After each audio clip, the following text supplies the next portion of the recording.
our veteran Major General Govardhan Singh Jamal. Kindly give your views, sir. General Jamal, sir.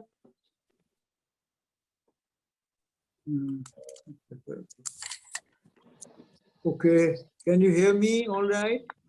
Yes, sir. Yes, sir. Please go ahead, sir. Okay. पहले मैं ये पूछना चाहता हूँ आपको thanks करने से भी कि क्या ये सारा सुन के अभी किसी को रोना आया या नहीं? अभी जो हमारे मुबारक मंडी, हमारी हेरिटेज की हालत बनी है पिछले 72 इयर्स में, अभी तो मुझे तो रोना आ रहा है ये सुन के, गांधी जी को सुन के, खजूरिया जी को सुन के।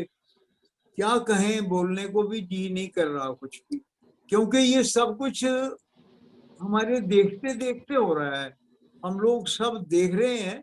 हम कहते हैं कि जम्मू कश्मीर हमारा सरताज, ऊपर मुकुट है, और जम्मू में मुबारक मंडी एक मुकुट है, और हमारे मुकुट का क्या हाल हो रहा है, ये बड़ी दुख की बात है। अभी समझ नहीं आती कि ये सब कुछ जानते हुए भी, अखबारों में पढ़ के भी सब लोगों को मालूम है कि हमारे साथ क्या हो रहा है, तो हम क्या सोचें कि इसका क्या आगे क्या होगा। हमारे देखते देखते, जैसे गांधी जी ने बड़ी अच्छी तरह से बताया कि कितने 20 साल में तो सिर्फ मीटिंगें हो रही हैं, काम कुछ भी नहीं हो रहा। थोड़ा सा काम जो हुआ था वो भी खराब होने जा रहा है। अभी तो मुझे ये खतरा है, सच पूछो, किसी दिन थोड़ा सा दलदल आया, कोई 4, 5, 6 का, और कोई दीवार हिली, या पता नहीं कोई हिला भी दे, तो एक दीवार गई तो फिर इन्होंने कहना अब तो मुबारक मंडी गई, छोड़ो। लगता है कोई इंटरेस्टेड नहीं है। अगर डोगरा जी इंटरेस्टेड नहीं है, हम ही इंटरेस्टेड नहीं है, तो और कौन इंटरेस्टेड हो? सेंटर का इंटरेस्ट होना चाहिए था। अब 370 के बाद भी हम देख रहे हैं, पर अगर हमने दोबारा रियासत बना देनी है और कोई 1 साल के बाद, तो जो 72 साल में हुआ वही आगे भी होता रहेगा। अगर ये 2 साल में भी हम कुछ भी नहीं कर पाए, और जो हम सोच रहे हैं वो आगे नहीं जा रहा, वो हमें पीछे ही ले जा रहा है। बहुत अच्छी तरह से बताया भी। मैं मुबारक मंडी के ऊपर बात ज्यादा नहीं करूंगा, लेकिन ये सवाल हेरिटेज का भी है। मुबारक मंडी हम इसलिए कहते हैं कि मुबारक मंडी एक चिन्ह है डोगरों का, और एक हिंदुस्तान के मुकुट का जो सोर्स है। मुकुट कहाँ से बना था, ये रियासत कैसे बनी थी, ये एक हिंदुस्तान का बहुत बड़ा हेरिटेज। बड़ी अफसोस की बात है कि हिंदुस्तान को, इंडिया को 47 की तो बात छोड़ो, वो तो शेख नहीं बनने देना चाहता था, क्योंकि वो तो 1931 को याद कर रहा था। वो तो डोगरा को खत्म करना चाहता था। तो जो डोगरा को खत्म करना चाहता था, वो उसकी निशानियों को क्यों बड़ा होने देगा, क्यों उस पर खर्च करेगा? तो वो वही हुआ जो हम सबको पता है और हमारे सामने हुआ। मैंने खुद देखा है। मैंने मुबारक मंडी 1935 से देख रहा हूँ, विजिट करता था, मेरे पिताजी उधर होते। क्या शानदार बिल्डिंग, क्या खूबसूरत, क्या साफ, और उधर जी करता था नंगे पांव चले हम। मैं 10 साल का था, और आज भी देख रहा हूँ 94 साल की उम्र पर वहां क्या हाल हमारे सामने ही हो, और हमें मालूम है और आगे भी होता रहेगा। क्यों पता नहीं, जम्मू में कुछ प्रॉब्लम भी है। मुझे याद है, कोशिश करके हमने बलिदान स्तंभ बनाया, हमारे जनरल भी, मैंने कहा बना लिया, जब तैयार हो गया 15 करोड़ खर्च हो गया, और वो स्टेट को दे दिया कि आप मैनेज करो, टूरिज्म चलाओ, हेरिटेज भी बन जाएगा। पूरे हिंदुस्तान के वहां पर जितने शहीद हुए उनके नाम लिखे हैं, हमारी रियासत के भी जो शहीद हुए हैं। तो वो रियासत लेने को तैयार नहीं थी। जब ले लिया तो उसको संभालने के लिए तैयार नहीं थी, टूरिज्म के लिए तैयार नहीं थी। वहां पर जो पुलिस के भी अफसर इंचार्ज रखे, वहां जो कोई देखने जाता था उसको भी वो नहीं देखने देते थे, और वो वापस दे दिया आर्मी को। और आर्मी मुझे पूछ रही है कि क्या आप मेंटेन कर सकते हो, एक्सेल से लीग मेंटेन कर सकती है। ये हालत है जम्मू की, डोगरों के हेरिटेज की। हम समझते नहीं है कुछ, और फिर भी हम सोच रहे हैं कि देव रियासत कश्मीर को, जिन्होंने हमारा एक निशान है, कुर्बानी का निशान है, जिस रियासत को बचाने वालों का निशान है, वो उमर अब्दुल्ला ने रिफ्यूज कर दिया लेना। जब लिया तो उसको कुछ भी नहीं किया, वो चाहते हैं ये कब गिर जाए। तो आप क्या सोचते हैं कि ये मुबारक मंडी आपकी कोई बनने दे? 370 जाने से सोचा था, पर मुझे नहीं लगता कि कुछ भी होने वाला है। इसके लिए भी क्या सोच सकते हैं? मेरे ख्याल अगला सेमिनार हम ये भी सोचेंगे, क्या कोई वर्ल्ड अपील करें, दुनिया को बोलें कि हमारी सेंटर भी और हमारे रियासत अपनी भी, यूनिटेरिटी भी, हमारा डोगरों का जो इतिहास है उसको खत्म करने में।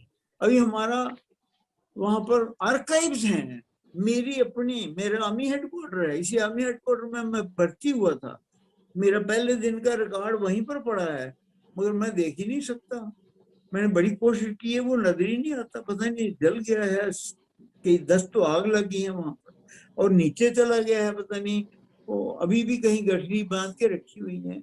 उसमें त्रिशूल के एग्रीमेंट, चित्राल के, गिलगित एजेंसी के सारे डॉक्यूमेंट्स, नक्शे पड़े हुए हैं।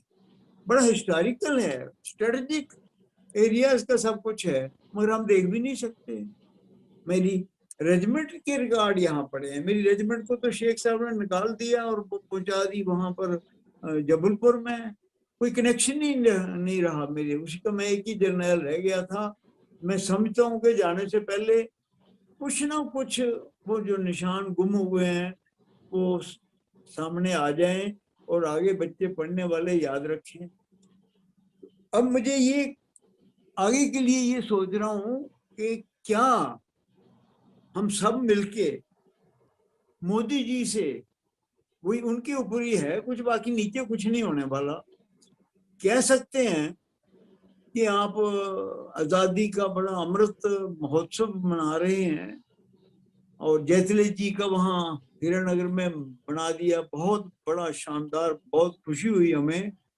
क्या कोई इसी तरह का हमें भी आप दें, जिसमें हम भी अपना, क्योंकि जम्मू कश्मीर में तो वो लड़ाई आजादी की नहीं हुई, उसमें कुछ थे धर्मती या कुछ और 2-4 थे, क्योंकि हम आजाद ही थे, उस लिहाज से हमारे कोई प्रॉब्लम तकलीफ नहीं थी, तो अंग्रेजों के खिलाफ तो हमने नहीं लड़ा। लेकिन हम 100 साल, 100 साल चाइना के साथ, तिब्बत के साथ, रशियन के साथ, उनकी तरफ उनसे लड़ते रहे, और वो कुर्बानियां दी हैं जो हिंदुस्तान की सारी कुर्बानियां आप एक तरफ करें, और जो मेरी रियासत की, मेरी रेजिमेंट ने कुर्बानियां दी हैं, जितने शहीद हुए हैं लड़ाइयों में, शायद वो भी नहीं होंगे। तो उनका नाम ही नहीं है, कहीं नाम नहीं है। कहीं क्यों नहीं है? कि वो कुछ जो था 1947 तक तो हम लड़ते रहे, बचाते रहे, और जब थोड़ा सा आजादी का वक्त आया तो अंग्रेजों ने पाकिस्तान से हमारे ऊपर हमला करवा दिया, और दोनों तरफ से गाइड कर रहे हैं। उधर भी अंग्रेज वो है कमांडर इन चीफ पाकिस्तान का, इधर भी वो है, और माउंटबेटन उनका ऊपर है। वो कहते हैं शाम को इतने बड़ा, कल रुक जाओ, परसों इधर करो, आज मीरपुर हमने ले लिया है, कोटली भी ले लो, कोटली में हम, हमारी फौज पहुंच गई, हमको हम विद्रोह करवा लेते हैं, विद्रोह करवा लिया। ये कौन एक्सप्लेन करेगा? लोग हमसे हमें पूछते हैं। ये अगर हमारे आर्काइव्स हों, अभी हम आजाद मुल्क हैं, हम उनको लोगों को बता सकते थे। हम जैसे मैं उधर गया अमेरिका में, हालांकि उन्होंने सिविल वार लड़ी थी, आपस में लड़े थे, आपस में मर गए थे। फादर एक तरफ था, बेटा दूसरी तरफ था, मर गया तो उसको पता लगा, तो उसकी संस्कार में मिला वो, वहां उसने बड़ा एक लिखा हुआ है, दुनिया उसको याद करती है, बिगुल काल बजाते हैं तो यहाँ पाकिस्तान ने हमारे ऊपर हमला कर दिया, उसकी हिस्ट्री भी नहीं है। ये सारा कुछ जो हुआ है पता ही नहीं आपको कि मीरपुर कैसे किया, कोटली कैसे किया, क्या हुआ हमारे साथ। इसलिए हम ये चाहेंगे कि ये हिस्ट्री, रियासत कैसे बनी, कैसे बचाई, इसका एक म्यूजियम बने। और वो म्यूजियम, जैसा कि बड़ी खुशी है कि हमारे लेफ्टिनेंट गवर्नर साहब ने 12 मार्च को जो अमृत महोत्सव शुरू किया था ब्रिगेडियर राजेंद्र सिंह के जन्म स्थान पर, जहां उनका मेमोरियल है, उधर से मोदी साहब कर रहे थे आश्रम से, गांधी के आश्रम से, और रियासत में उन्होंने समझा यही पवित्र जगह है, यही जगह है जहां से ये 75 वर्ष का फेस्टिवल जो हम महोत्सव मना रहे हैं शुरू, बहुत अच्छा। लेकिन वो मैं बताऊं आपको कि वो जगह इतनी पवित्र है, उसी जगह पर उसी के साथ महाराजा हरि सिंह का 1995 की उनकी बर्थ सेंटिनरी उनके साथ ही मनाई थी वहां 1995, और 1999 में उसी जगह पर ब्रिगेडियर राजेंद्र सिंह की बर्थ सेंटिनरी मनाई थी, जिसमें उधर कारगिल का युद्ध हो रहा था और उधर फर्नांडिस आए थे, उन्होंने उद्घाटन किया था। और ये दोनों, वो ऑडिटोरियम बन सकती है, वो भी स्टेडियम भी बन सकती है, और एक जम्मू कश्मीर, तो कश्मीर है या नहीं है उसका साथ रखें नहीं रखें, और जम्मू का जैसे जैतल जी का स्पोर्ट्स कॉम्प्लेक्स बना है, यहाँ एक हमारा म्यूजियम कॉम्प्लेक्स बने, और जितनी ये लड़ाइयाँ, ये वार 47 तक, और मैं कहता हूँ कि जो कॉम्बिनेशन हमारे गुलाब सिंह और जनरल जोरावर सिंह का है, वर्ल्ड कॉम्बिनेशन, जिस तरह से रियासत बनाई, और इस तरफ महाराजा हरि सिंह और ब्रिगेडियर राजेंद्र सिंह का कॉम्बिनेशन है, उनको जानबूझ के हमने खत्म कर दिया। जवाहरलाल नेहरू, शेख अब्दुल्ला की फैमिली ने, हमारा पहला कर्तव्य बनता है हिंदुस्तान का, मोदी जी का, हमारा, कि इन दो की हमें हिस्ट्री निकालें बाहर, तब मैं समझता हूँ कि हमें आजादी।